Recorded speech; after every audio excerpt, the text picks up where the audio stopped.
সুপ্রিয় দর্শক, আজকে আমি আপনাদের দেখাবো বরই গাছে কলম করার জন্য কোন ডাল উপযোগী। আমরা বরই গাছে কলম করার জন্য প্রথমে এরকম একটি কচি সায়ন বেছে নেব। ঠিক আছে, যে সায়নের চোখ থাকবে এটা হচ্ছে একটি কাশ্মীরি আপেল কুলের ডাল।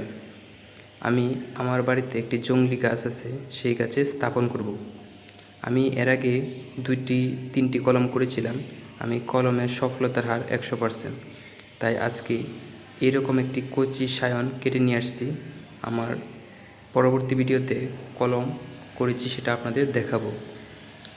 তবে এই কলমটি করার পর তো সামনে বছর থেকেই আমি নিয়মিত হারে কাশ্মীরি আপেল কুল সংগ্রহ করতে পারবো।